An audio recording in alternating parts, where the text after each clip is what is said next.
اعوذ باللہ من الشیطان الرجیم بسم اللہ الرحمن الرحیم۔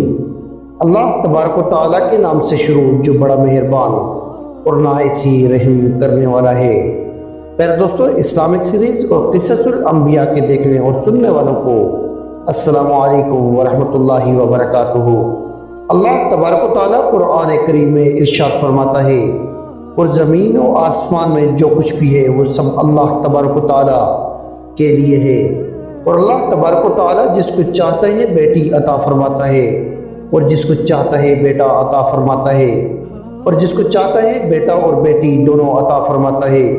اور جس کو چاہتا ہے بانجھ کر دیتا ہے، یعنی اس میں سے کوئی بھی اولاد نہیں ہوتی۔ پیارے دوستو، کیا آپ جانتے ہیں کہ جب اللہ تبارک و تعالیٰ کسی کو بیٹا عطا فرماتا ہے تو اس کے پیچھے کون سا راز چھپا ہوا ہوتا ہے، اور کس حکمت کی بنیاد پر بیٹا پیدا ہوتا ہے، اور بیٹا پیدا ہونے کی وجہ کیا ہے، اور جب کسی جوڑے کے ہاں بیٹی پیدا ہوتی ہے تو اس کے اندر کون سی حکمت چھپی ہوئی ہوتی ہے، اور کون سا راز چھپا ہوا ہوتا ہے، اور وہ کون سی صورت ہے جس صورت کے اندر بیٹی پیدا ہوتی ہے۔ اور کیا آپ جانتے ہیں کہ جب اللہ تبارک و تعالیٰ کسی کو بیٹی عطا فرماتا ہے تو اس کو کون کون سی نعمتوں سے نواز دیتا ہے، اور جب اللہ تبارک و تعالیٰ کسی کو بیٹا عطا فرماتا ہے تو ان کو کون کون سی نعمتوں سے محروم رکھتا ہے، اور کیا بیٹے یا بیٹی کا پیدا ہونا میاں بیوی میں سے کسی کے اختیار میں ہے، اور حضور نبی کریم صلی اللہ علیہ وسلم نے لڑکا یا لڑکی کے پیدا ہونے کے بارے میں کیا ارشاد فرمایا۔ پیارے دوستو، ان تمام تر سوالات کے جوابات قرآن و حدیث کی روشنی میں آج کی اس ویڈیو میں ہم آپ کو بتائیں گے، لہٰذا آپ سے گزارش کی جاتی ہے کہ ہماری اس ویڈیو کو اینڈ تک ضرور دیکھیے گا۔ پیارے دوستو، اگر ہم اپنے معاشرے میں دیکھیں تو ہمیں اپنے ارد گرد ایسے بہت سارے بدبخت لوگ مل جائیں گے جن کے ہاں جب بیٹا پیدا ہوتا ہے تو وہ بہت ہی زیادہ خوش ہوتے ہیں، اور اللہ تبارک و تعالیٰ کا شکر ادا کرتے ہیں، اور مٹھائیاں تقسیم کی جاتی ہیں، اور بیٹے کی پیدائش پر بہت زیادہ فخر محسوس کیا جاتا ہے۔ لیکن اس کے برعکس جب ان بدبختوں کے ہاں بیٹی پیدا ہوتی ہے تو اس پیدا ہونے والی بیٹی کو بری نگاہ سے دیکھا جاتا ہے، اور بیٹی کا پیدا ہونا عیب سمجھا جاتا ہے۔ یہی نہیں بلکہ بعض صورتوں کے اندر عورتوں کو تشدد کا نشانہ بھی، اور عورتوں کو طرح طرح کے طعنے دیے جاتے ہیں، اور وہ عورت جس نے اللہ تبارک و تعالیٰ کی رحمت کو پیدا کیا اس کو خاندان کے اندر ذلیل و رسوا کیا جاتا ہے، جبکہ اس میں کوئی قصور نہیں ہوتا۔ یہ سب اللہ تبارک و تعالیٰ کی طرف سے ہے، کیونکہ اللہ تبارک و تعالیٰ جس کو چاہتا ہے بیٹا عطا فرماتا ہے، اور جس کو چاہتا ہے بیٹی عطا فرماتا ہے۔ پیارے دوستو، در حقیقت یہ بدبخت لوگ اس تاریکی اور ظلمت میں جی رہے ہیں، اس تاریکی اور ظلمت میں جی رہے ہیں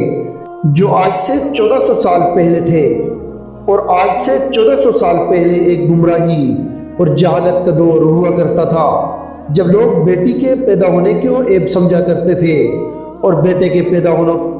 اور بیٹی کا پیدا ہونا بری بات جانی جاتی تھی، اور معاذ اللہ اس جاہلیت کے طور پر اور معاذ اللہ اس جاہلیت کے دور میں بیٹیوں کو زندہ درگور کر دیا جاتا تھا۔ اس دور کے اندر جب کسی خاندان کے اندر بیٹا پیدا ہوتا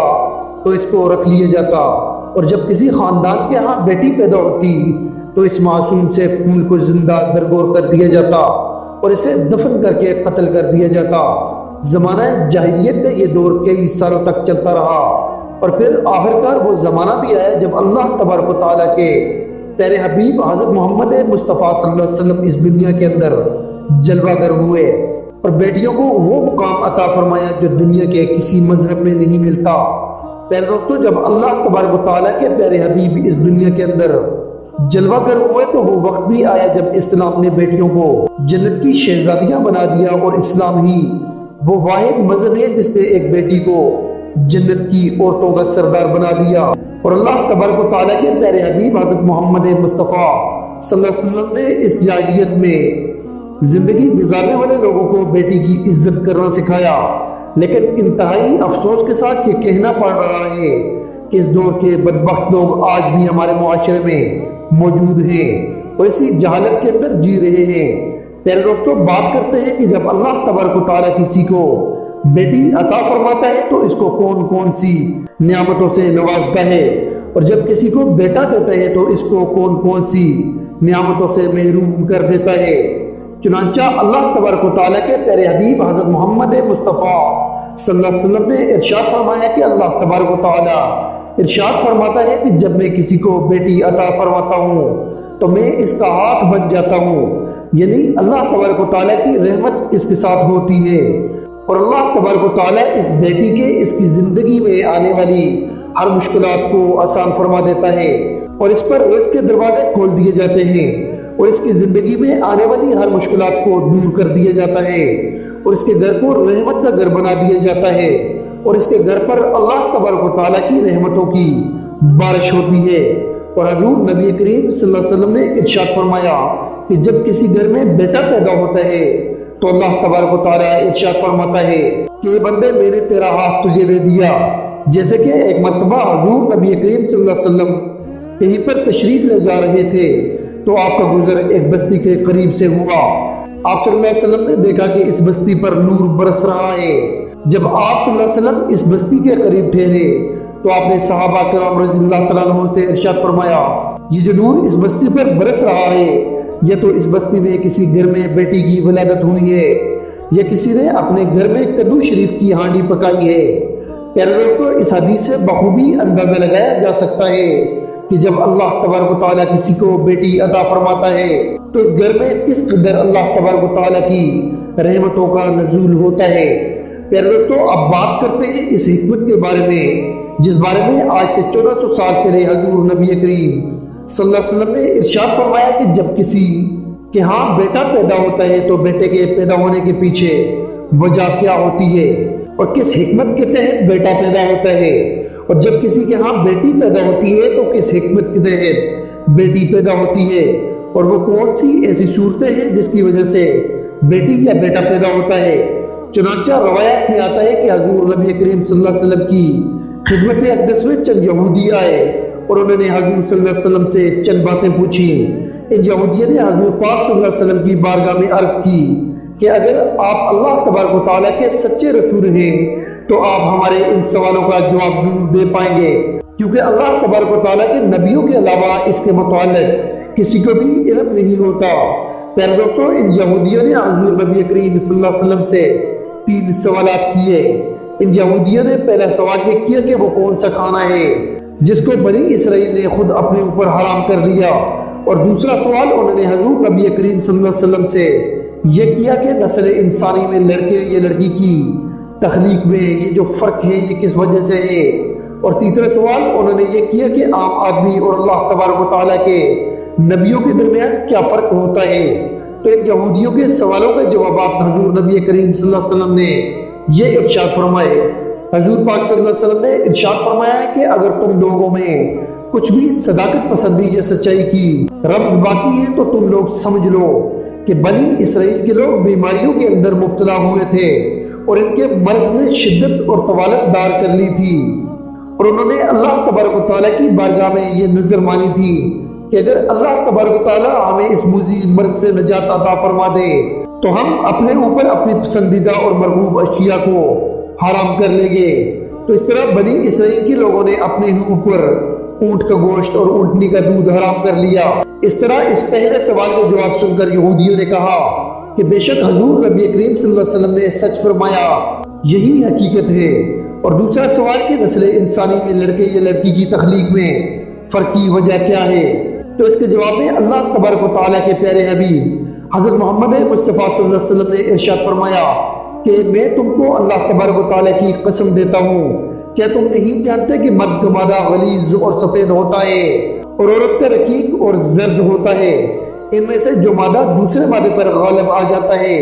وہی بچے کی تخلیق کا باعث بنتا ہے، یعنی اگر عورت کا مادہ مرد کے مادے پر غالب آ جائے تو بچی پیدا ہوتی ہے، اور اگر مرد کا مادہ عورت کے مادے پر غالب آ جائے تو بچہ پیدا ہوتا ہے۔ اور یہی اللہ تبارک و تعالیٰ کا دستور ہے، اور اللہ تبارک و تعالیٰ جس کو چاہتا ہے بیٹا عطا فرماتا ہے اور جس کو چاہتا ہے بیٹی عطا فرماتا ہے۔ اور یہودیوں کا تیسرا سوال ہے کہ عام آدمی اور نبیوں کے درمیان کیا فرق ہوتا ہے، اس کے جواب میں حضور نبی کریم صلی اللہ علیہ وسلم نے ارشاد فرمایا کہ تمام انسانوں پر اور ان کے تمام اعضاء پر غفلت طاری ہو جاتی ہے اور وہ نیند کے اندر چلے جاتے ہیں، اور انبیاء کرام کو اللہ تبارک و تعالیٰ نے یہ فضیلت بخشی ہے کہ ان کی صرف آنکھیں سوتی ہیں، ان کا دل بیدار ہوتا ہے اور وہ غفلت میں داخل نہیں ہوتے۔ پیراگراف بات کرتے ہیں کہ بیٹے یا بیٹی کا پیدا ہونا میاں بیوی میں سے کسی کے اختیار میں ہے یا نہیں۔ اس کے متعلق حضور نبی کریم صلی اللہ علیہ وسلم نے واضح طور پر ارشاد فرمایا کہ اللہ تبارک و تعالیٰ جس کو چاہتا ہے بیٹی عطا فرماتا ہے اور جس کو چاہتا ہے بیٹا عطا فرماتا ہے۔ تو اللہ تبارک و تعالیٰ جس کو چاہتا ہے بیٹی عطا فرماتا ہے اور جس کو چاہتا ہے بیٹا عطا فرماتا ہے۔ بیٹے یا بیٹی کا پیدا ہونا کسی کے اختیار میں نہیں، یہ اللہ تبارک و تعالیٰ کی عطا ہے، جس کو جو چاہتا ہے وہ عطا فرماتا ہے۔ اللہ تبارک و تعالیٰ سے دعا کی جاتی ہے کہ اللہ تبارک و تعالیٰ ہمیں بیٹیوں کی عزت کرنے اور اس کو اللہ تبارک و تعالیٰ کی رحمت سمجھنے کی توفیق عطا فرمائے اور اسلام کی تعلیمات کے مطابق ان کی اصلاح کرنے کی توفیق عطا فرمائے۔ اللہ تبارک و تعالیٰ سے دعا ہے کہ حضور نبی کریم صلی اللہ علیہ وسلم کے